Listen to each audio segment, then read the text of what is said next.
Wang Yuan memandanginya dengan ragu, mengatakan, "Ying-er, apakah Anda kenal dia?" Wajah cantik Chen Ying-er mengungkapkan kebencian saat dia menoleh. "Tidak, saya tidak mengenalnya." Di tengah udara, Yang Wenzo perlahan mengangkat dua pedang di sisi tubuhnya. Saat cahaya keemasan yang lembut melebar keluar, tubuh Unicron juga mulai memancarkan warna keemasan, dan dalam beberapa saat kedua cahaya bergabung membentuk warna yang sama. Pada titik waktu ini, tubuh Yang Wenzo mulai memancarkan atmosfer penuh elemen cahaya dan aura suci yang lebih padat. Cahaya keemasan di bawah kuku Unicron juga bermetaforsis membentuk heksagram.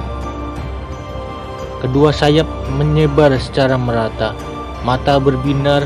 Starlight Unicorn tidak memegang sedikit pun niat jahat saat tubuhnya meluncur ke bawah ke arah dahi memotot tanduk emas. Luar di sisi tanduk emas mamut, api merah keemasan tebal langsung terangkat ke atas. Itu tampak seperti bola api merah keemasan pada pandangan pertama. Duan Yi perlahan mengangkat pedangnya, dan api merah keemasan segera melompat ke atas. Cahaya api di ujung pedang memanjang 30 meter. Melihat bahwa cahaya bintang-bintangnya terus mendekat, pada jarak sekitar 100 meter yang tersisa, Yang Wenzo memulai serangan pertamanya. Itu adalah kombinasi Lechtrom dengan Insan Blast Cross Cut. Sepanjang pedang emas secara bersamaan meledak dengan besarnya, tumpang tindih dengan saat itu memotong horizon melalui udara menuju Duan Yi, yang saat ini terletak di leher mamut tanduk emas.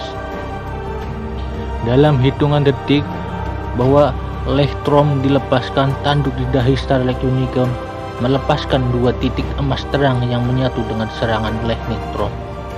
Segera Lechtrom mengalami perubahan kultivatif, dan kedua bilah berkilau bersinar dengan cahaya binatang yang bergemerlap. Itu memancarkan aura tekanan yang padat dan suci, yang membuat serangan yang awalnya tidak begitu kuat ini benar-benar berevolusi. Wajah Duan Yi tumbuh serius, dan pedang di tangannya langsung memangkas api merah keemasan yang membentuk pisau nyalanya yang sangat besar dan sangat beraturan dengan Insan Blast Cross Cut. Segera cahaya yang menyilaukan yang tak terhitung jumlahnya meletus di udara dan tersebar ke segala arah, dan Starlight Unicorn lagi bangkit kembali ke udara. Pada saat ini Yang Wenzo tidak bisa membantu, tetapi berpikir bahwa jika ia memperoleh skill menyimpan kekuatan yang dimiliki oleh Lang Hao-Chen, itu akan menjadi lebih baik. Dia akan lebih mampu menampilkan superioritasnya sebagai kesatria udara. Oleh karena itu, Yang Wenzo membuat tekad tersembunyi bahwa begitu kompetisi ini selesai, dia pasti akan mencoba untuk mempelajari skill ini sebagai hadiah dorongannya. Apakah menyimpan dayal benar-benar tidak berguna? Lang Hao-Chen tidak mengungkapkan kekuatannya ini untuk memenangkan banyak pertandingan. Lebih jauh lagi, reward terbesarnya dari penyimpanan tenaga adalah bahwa itu bisa membantu seorang kesatria untuk melepaskan kekuatan menyerang yang lebih besar melebihi level mereka. Setelah semua, bagaimana bisa seorang yang Lang Hao-Chen digunakan sebelumnya hanya menjadi sarangan langkah kelima rata-rata? Itu setidaknya mampu mencapai kekuatan ofensif dari Knight Radiant dari langkah ke-6. Satu di udara dan satu di tanah. Kedua belah pihak sudah saling bertukar pukulan. Orang-orang dengan mata yang tajam akan tahu siapa yang menderita kehilangan terbesar. Cahaya emas yang mengelilingi tubuh Starlight Unicorn tidak memiliki perubahan khusus. Di sisi lain, sementara Duan Yi telah memblokir Insan Blast Cross Cut, sudah jelas bahwa api merah keemasan yang mengelilingi momot emas bertanduk itu telah meredup. seolah hampir diledakkan dengan angin kencang. Cahaya binatang unicorn berputar di sekeliling dan di udara. Sepasang pedang Yang Wenzo sudah menyala lagi. Cahaya putih suci meledak keluar. Itu adalah kekuatan padat dari skill Holy Sword. Selanjutnya dia memadatkannya di tangannya, pedangnya. Pada saat ini kedua cahaya binatang unicorn ditunjukkan lebih jauh. Cincin dan cincin heksagram yang memancarkan kilauan emas naik dari tubuhnya. Dan kecepatan di mana Yang Wenzo diaktifkan, pedang suci telah bertambah banyak. Starlight Unicorn bersiap untuk menyerang sekali lagi. Kedua pedangnya telah mulai memancarkan dua bilah putih terang. Sesuatu berkedip-kedip di mata Duang Yi. Dan anehnya, meskipun mereka menyaksikan Yang Wenzo bersiap untuk meluncur turun, Duan Yi tidak membuat gerakan lebih lanjut untuk mengaktifkan keterampilannya. Saya mengakui, suara dalam di bawah pengaruh energi spiritual bergema di stadion. Hah? Yang Wenzo memandang dengan kosong, buru-buru menyerahkan Holy Sword yang sudah disiapkan ke atas saat cahaya binatang unicorn menyerang di atas kepala Momot bertindak emas. Setelah berputar-putar, dia meredup di depan Duang Yi. Saudara Duang, kamu mengakuinya? Yang Wenzo menatapnya dengan kebingungan. Kedua pihak hanya menganggukkan serangan mereka secara terbuka, dan bisa dikatakan bahwa pertandingan itu tidak benar-benar dimulai. Ekspresi Duang Yi dengan jelas menunjukkan tanda-tanda perjuangan batin, tapi dia masih berjalan menuju Yang Wenzo dan mengangguk. Dalam hal kekuatan secara keseluruhan, saya yakin bahwa saya tidak lebih lemah dari Anda. Pada saat yang sama, Anda memiliki cahaya binatang unicorn yang mampu melayang dan melayang di langit. Dan karena itu, sudah memiliki posisi yang gigih. Mungkin dalam situasi di mana saya menghabiskan semua kekuatan saya, mungkin Anda juga membayar harga yang lumayan besar. Namun bagi saya, untuk memenangkan pertandingan ini terlalu sulit. Tidak ada banyak perbedaan antara level kami, tapi berdasarkan fakta bahwa Anda seorang kesatria retribusi yang memiliki sporitas udara dengan Starlight Unicorn, saya tidak lagi memiliki harapan untuk menang. Jika Anda berasal dari kuil lain, saya pasti akan mengambil resiko dan mengajukan semuanya. Tapi kami kedua kesatria dari kuil yang sama. Berbicara sampai titik ini, dia berhenti sejenak lalu menyatakan dengan suara yang dalam, "Untuk kemuliaan para ksatria." Saat dia mengatakan ini, Duang Yi mengangkat perisai di tangan kirinya untuk menutupi sisi tubuh kirinya, dan pedang di tangan kanannya terangkat secara horizontal ke depan perisai itu. Ia lagi bergerak untuk mendapatkan di dada kirinya saat dia mendemonstrasikan salut standar seorang ksatria pelindung. Kalimat "untuk kemuliaan para ksatria" telah menjelaskan semuanya kepada Yang Wenzo. Wajahnya sekadar tumbuh khusyuk ketika ekspresinya menunjukkan rasa hormat tinggi, dan dua pedangnya mengayun secara horizontal di dadanya. Lalu dengan pergelangan tangannya, dia meletakkan pergelangan pedang di tangan kanannya di dada kirinya, membalas dengan salam standar dari seorang ksatria pembalasan. Ia memproklamirkan dengan suara keras, "Untuk kemuliaan para ksatria." Rasa hormat Yang Wenzo tunjukkan pada Duan Yi sangatlah tulus. Tanpa ragu, konsisten Duan Yi tidak menunjukkan bahwa dia tidak memiliki kekuatan. Hanya saja dia merenungkan peluangnya untuk menang dan memutuskan untuk memberikan kesempatan ini kepada Yang Wenzo, yang sedikit lebih kuat darinya. Bukan karena dia tidak mencoba, tapi karena pertimbangan untuk pertandingan terakhir. Jika kedua belah pihak berakhir dengan sangat luka, maka itu berarti bahwa kuil kesatria akan kehilangan satu kesatria yang mampu bertarung untuk 4 besar teratas.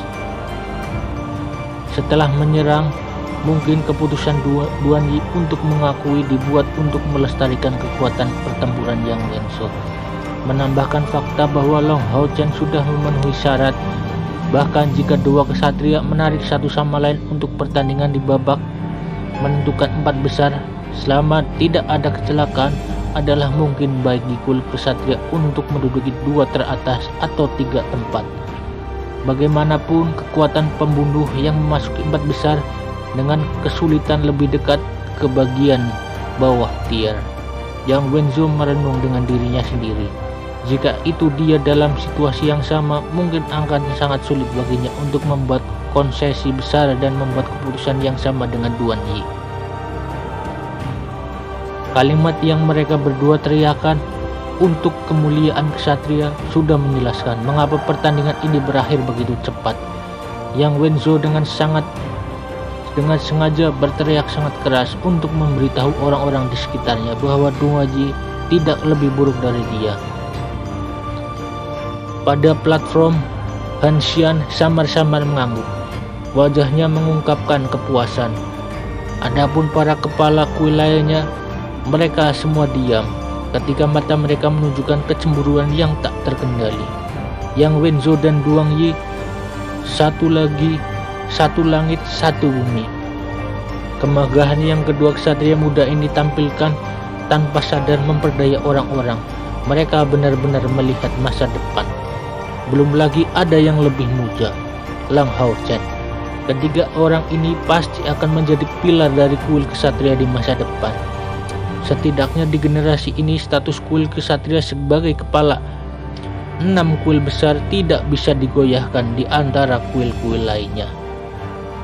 Masing-masing individu mengingat tunggangan dan peralatan mereka. Melihat satu sama lain dalam pemahaman, Yang Wenzo dan Duan Yi keduanya kembali ke area dan istirahat. Cai selalu berhati-hati, Lang Hao Chen berulang kali mendesaknya. Cai sama-sama mengangguk. Tongkat bambu miliknya menyentuh lantai, dan di tengah-tengah du-du-du itu perlahan memasuki arena. Babak final untuk menetapkan 4 besar, Cai vs Huang Yi. Wajah Huang Yi pahit saat dia perlahan memasuki lapangan. Apa yang dikhawatirkan oleh penyihir dan pendeta adalah pembunuh. Belum lagi bahwa lawan yang akan dihadapinya adalah eksistensi yang sangat kuat. Tidak peduli siapa itu, tidak ada yang pernah melihat gadis bawah Cai. Dengan kata lain, dia tidak pernah sepenuhnya mengungkapkan kekuatan sejatinya. Namun Huang Yi secara alami tidak akan mengakui seperti Duan Yi. Orang selalu harus mengambil kesempatan dan melihat apa yang akan terjadi. Cai dari kuil assassin melawan Huang Yi dari kuil penyihir. Karena panggilan kedua belah pihak, jaraknya akan diperpanjang hingga 40 meter. Siap-siap. Dalam pertandingan seorang pembunuh versus penyihir, secara alami tidak akan ada perlakuan istimewa seperti elevasi stella, tetapi sebaliknya perpanjangan jarak. Huang Yi dengan erat menggenggam tongkat sihir pendeknya dengan sedikit gugup. Setelah mencoba sekuat tenaga untuk membuat napas sedikit lebih seimbang, dia sudah segera membuat persiapan untuk mengucapkan mantra. Pertandingan dimulai. Kata-kata yang dipanggil wasit menghantam Huang Yi seolah membuka gerbang. Di bawah tekanan besar, Cai membawanya. Dia benar-benar mengungkapkan semua potensinya. Dalam satu napas, ia mulai melantunkan mantra dan memanggil Earth Element Fire-nya. Apa yang keluar berikutnya adalah nyanyian bersama mereka berdua. Mendesak, melantunkan tanpa terputus dan bergantian. Dengan berirama Bumi Elemental Fire dengan kecepatan hampir menyalip dari summoner kontrol sebelumnya. Cai juga bergerak dan dengan tongkat bambu memukul tanah. Tubuhnya tampaknya telah berubah menjadi awan mengambang di udara, langsung menuju arah Huang Yi. Setiap 10 meter dia menyapu. Tongkat bambu yang menyentuh tanah sekali lagi untuk meminjam kekuatan dari itu, meningkatkan kecepatannya lebih jauh. Cahaya kuning melambung di langit dan segera menyusul. Sebuah batu besar jatuh darinya. Apa yang semua penonton lihat keheranan mereka adalah bahwa teknik Falling Stone ini tidak mengarah ke Cai, tapi menembak lantai di sampingnya. Ledakan! suara keras bergema di tanah saat Huang Yi serta Earth Elementary Fire terus melantun, sama seperti sebelumnya, tapi tanpa mengeluarkan suara apapun. Nyanyian tanpa suara ini sebenarnya teknik peringkat tinggi dari kuil mage. Itu bukan sesuatu yang sederhana seperti teknik rahasia. Jelas ini kartu truf dari Huang Yi. Bersamaan saat itu menyelesaikan nyanyian tanpa suara, dia diam-diam pindah ke samping. Terlalu jahat. Orang ini mengambil keuntungan dari fakta Chai memiliki cacat menjadi buta. Dari ruang tunggu, Lang Hao-chen merasa sangat marah dengan tindakan ini. Tentu saja, setelah batu-batu besar ini jatuh di tanah dengan suara bombing, kecepatan pengisian Chai ke depan tiba-tiba menurun. Karena dia tampak sedikit bingung, sebelum mengisi sekali lagi tanpa istirahat langsung menuju ke bawah batu besar ini. Setelah baru melihat kecepatan pengisian Chai, Huang Yi mengungkapkan tatapan tak berdaya. Tampaknya dia hanya membutuhkan 3 detik lagi untuk dapat tiba di sisinya.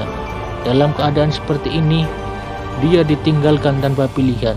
Jika dia membiarkan Chai mendekatinya cukup dekat, tidak ada kesempatan tersisa baginya. Merasa menyesal di dalamnya, dia terus bernyanyi bersama dengan Elementary Fire bumi dengan kecepatan yang meningkat.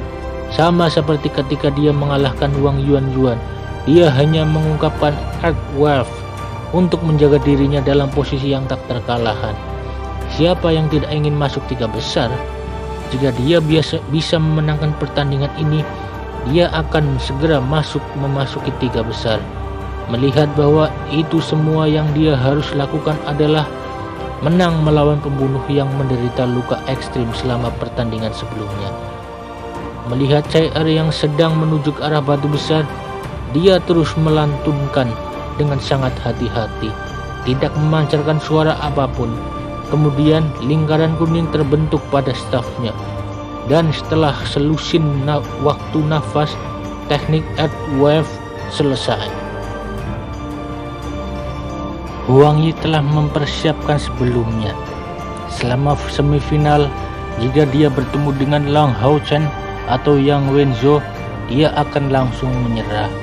Dan lebih baik melawan pembunuh bayaran ini untuk lolos di posisi ketiga. Selama dia masuk 3 besar tanpa memperhatikan peringkat, dia akan mendapatkan kompor spiritual. Di samping kemungkinan pemilihan pemuda yang paling dia harapkan untuk skuad silumannya. Jika dia bertarung dan langsung bertemu dengan pembunuh bayaran ini, itu di pertandingan besok, maka itu akan menjadi lebih sederhana. Setelah memasuki 2 teratas, dia hanya akan mempertaruhkan segalanya untuk posisi pertama. Selama ini, Huang Yi berpikir bahwa keberuntungannya selama kompetisi ini benar-benar bagus, terutama berkaitan dengan grup sebelumnya yang berhubungan dengannya. Jika tampilan yang Wang Yuan sedikit lebih baik, mungkin dia bahkan tidak akan masuk ke posisi ke-16 besar. Sampai sekarang keberuntungan yang semakin selama ke knockout juga sangat bagus. Selama ini dia tidak melawan lawan yang sangat kuat. Dia berharap keberuntungannya ini akan bertahan. Sama seperti Huang Yi berpikir keras, menggambarkan skenario yang mungkin sesuai dengan rencananya. Chai pindah tiba-tiba, tampak seperti petir hitam langsung menuju lokasi Huang Yi. Ini sprint miliknya dicapai dengan kecepatan yang luar biasa, membuat gambarnya buram. Huang Yi langsung merasakan keringat dingin di pinggungnya. Jika bukan karena faktor bahwa ia segera pindah ke lokasi lain, ini mungkin akan mengakhiri pertandingan. Namun tanpa membiarkan dia waktu untuk bersukacita, Chai segera tiba ke lokasi di mana dia sebelumnya berdiri. Namun dia tidak meluncurkan serangannya, sama seperti yang diharapkan Huang Yi. Tidak sedikit pun. Saat tongkat bambu menyentuh tanah dengan lembut, dia meminjam kekuatannya untuk mengisi sekali lagi. Tongkat yang sangat keras ini tampak seperti tali busur, mendorong keluar tubuh Chai-Er. Huang Yi terguncang, dia menghilang. Itu benar, dari matanya. Di detik berikutnya, setelah Chai-Er bergegas keluar, sisa-sisa siluet tersebar saat dia menghilang begitu saja. Hush! Dengan sensasi di lehernya, pukulan berat langsung membuat Huang Yi kehilangan kesadarannya, kehilangan semua kekuatannya. Pada dasar bumi ini juga tampak ngeri. Bahkan itu dengan cepat mengubah dirinya menjadi cahaya kuning menghilang ke dadanya. Huang Yi jatuh begitu saja. Seperti di belakangnya siluet Chai-Er bisa dilihat. Memanfaatkan tongkat bambu perlahan-lahan mengetuk di tanah untuk kembali ke ruang duduk. Dari jauh, para pesaing yang bisa melihat adegan ini tersentak kaget. Terutama Yang Wenzo. Dia benar-benar ingin bertanya, apakah gadis ini benar-benar buta? Jelas Huang Yi telah ditipu. Chai-Er sebenarnya tidak terpengaruh sedikit pun oleh Falling Stone. Sebaliknya, ketika dia berhenti atau melemparkan dirinya ke arah yang salah, itu semua untuk membingungkannya. Tuduhnya terakhir langsung di udara dicapai dengan menggunakan Shadow Doppelganger. Will Assassin pemenangnya, Chai-Er. Chai-Er langsung kembali ke sisi Lang Hao-Chen dan duduk. Melihatnya, Lang Hao-Chen tidak bisa membantu, tetapi menatap kosong kepadanya. Dia masih ingat dengan jelas betapa kerasnya pertarungan sebelumnya dengan Huang Yi. Jika bukan karena fakta dia memanggil Hou Yu, dia mungkin tidak akan menang melawannya. Namun di depan Chai-Er, Huang Yi tampak sangat lemah. Sampai-sampai Chai-Er bahkan tidak menggunakan keahliannya dan menghancurkannya tanpa kesulitan. Chai-Er, kamu bisa tetap tidak terpengaruh oleh efek suara? Lang Hao-Chen bertanya dengan suara yang rendah. Chai-Er menjawab, meskipun saya buta, 5 indera lainnya jauh lebih tajam daripada orang-orang biasa. Bagaimana mungkin saya tertipu ketika hubungannya dengan suara? Sihir yang mengelilinginya serta aroma yang berada di sekitar dia keluar, kemungkinan saya memberitahukannya lokasi. Lang Hao-Chen berkata dengan sekejap, jadi memang seperti itu, tidak heran. Hari ini Anda berjanji kepada saya. Chai-Er agak bingung, memalingkan kepalanya pada sudut miring. Lang Hao-Chen membangun dan berkata, saya berkata, bahkan Yang Wenzo mungkin tidak cocok untuk Anda. Bagaimana dengan mengembalikannya janji kita? Jika Anda bisa mendapatkan tempat pertama, saya akan membiarkan Anda memeluk saya. Mendengar kata-katanya, wajah Chai-Er langsung memerah saat dia mendekatinya tanpa satu suara pun. Tidak mengherankan bahwa Lang Hao-Chen merasa tidak percaya pada dirinya sendiri ketika berhubungan dengannya. Itu bukan hanya masalah kekuatan, tetapi jika dia bertemu Chai-Er, tidak ada cara mungkin dia menyerangnya, apalagi melawan dia. Adapun peringkat dalam kompetisi ini, Lang Hao-Chen memberi mereka tidaklah penting sama sekali. Sama seperti Huang Yi, selama dia bisa masuk 3 besar dan mendapatkan kompor spiritual sebagai hadiahnya, itu sudah cukup baginya. Pertandingan 8 hingga 4 semuanya berakhir, dan para peserta dari Demon Hunter Selection yang berada di 4 besar adalah Lang Hao-Chen, Yang Wenzo, Mu Ning, dan Chai-Er. Di antaranya Mu Ning adalah pesaing lain dari kuil assassin yang keluar. Ketika kompetisi memasuki tahap ini, di antara 6 kuil besar hanya ada orang yang tersisa dari kuil ksatria dan kuil assassin, 2 versus 2. Dari kelihatannya secara umum yang paling kuat adalah yang berasal dari kuil ksatria. Namun Chai-Er adalah sebuah eksistensi yang tak seorang pun di sini berani mengabaikannya. Pada akhirnya kekuatan gadis ini adalah sesuatu yang hanya diketahui oleh orang-orang dari kuil assassin. Bahkan jika pada akhirnya Mu Ning kalah, selama Chai-Er bisa menjadi juara, kemuliaan Kenaik Temple akan direnggut oleh kuil assassin. Namun hubungan antara Chai-Er dan Lang Hao-Chen adalah sesuatu yang bisa dilihat oleh semua orang. Dalam sejarah mereka, kemungkinan besar adalah percintaan termuda yang dilakukan oleh skuad siluman Hawk, dan mungkin juga yang paling potensial. Setelah mengirim Chai-Er kembali, Lang Hochan kembali ke hotelnya sendiri dan menuju kamar Yehua. Guru! Melihat Lang Hochan, Yehua mengungkapkan senyum samar. Pertandingan hari ini pergi tanpa hambatan sama sekali. Lang Hochan menjawab dengan senyum. Saya sudah berada di 4 besar.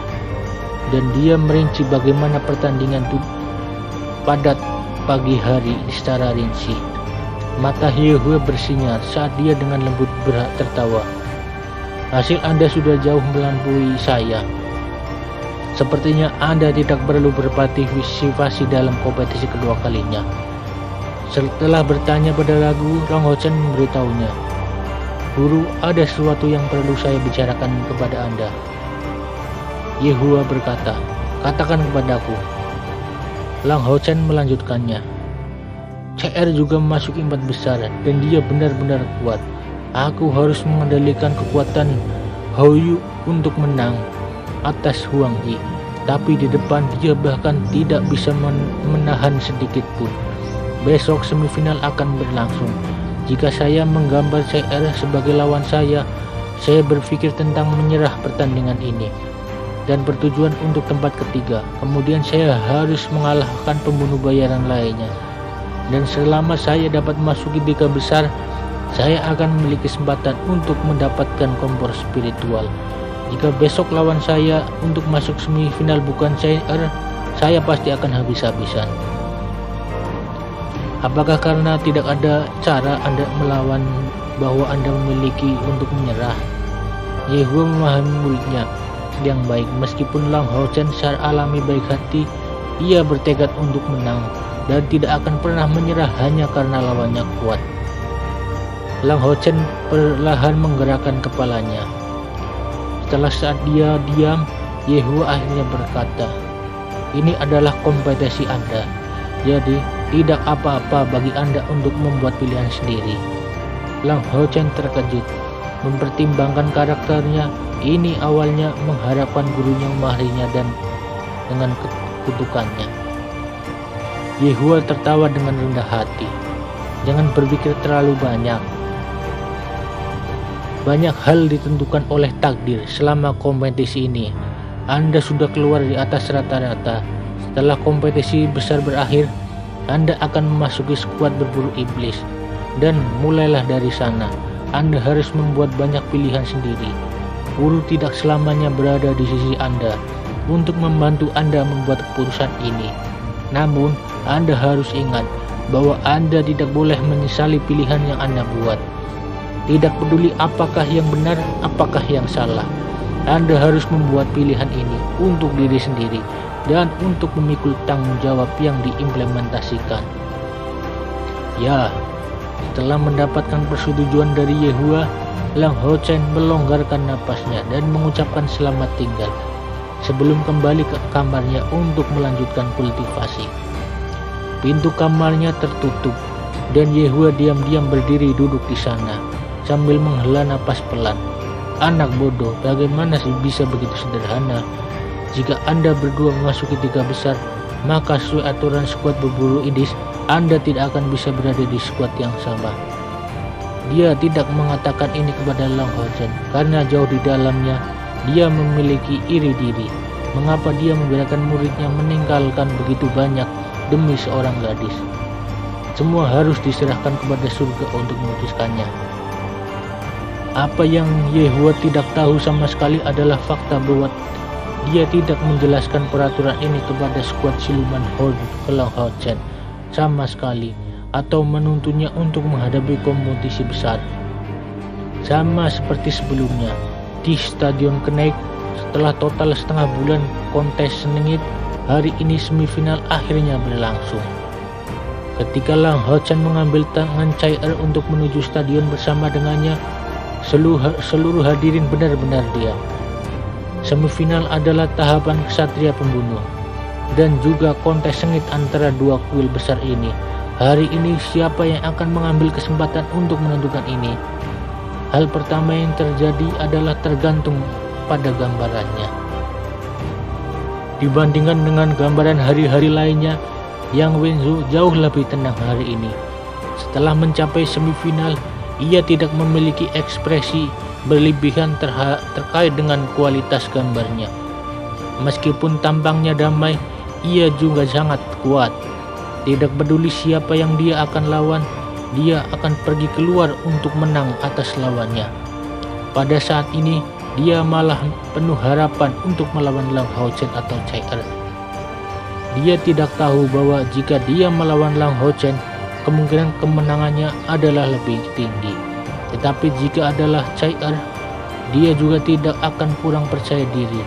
Ini adalah alasan sederhana yang sesuai Airborne tidak akan diizinkan untuk terbang. Namun demikian, si pembunuh tidak akan mendapatkan penutupan dari pilar besar. Han Xian, Ying Shifeng, dan sisa aula pembantu lainnya datang ke podium sekali lagi. Meski aula auksier dan 4 aula kuil besar lainnya tidak dalam suasana hati yang baik, mereka masih relatif santai. Setelah semua para pesaing dari kuil masing-masing sudah terlempar. Jelas, Han Xiang dan Yue Shifeng memiliki ekspresi yang rumit. Tidak ada orang di sini yang bisa menebak apa yang mereka pikirkan saat ini. Setengah halo memisahkan 6 aula auksier dan 4 pesaing. Han Xian menarik napas dalam-dalam, berkata dengan hati, gambar akan segera dimulai. 4 kepala secara bersamaan diangkat, jatuh di bawah lingkaran cahaya. Pada saat ini di antara 4 pesaing, ini satu-satunya yang tenang adalah Cai Er.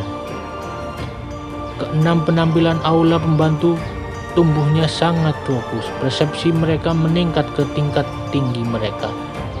Saat bersejarah akan terjadi, keberuntungan merupakan faktor penting dari tahap sebelumnya dalam kompetisi ini. Tetapi pada tahap ini keberuntungan tidak akanlah berguna.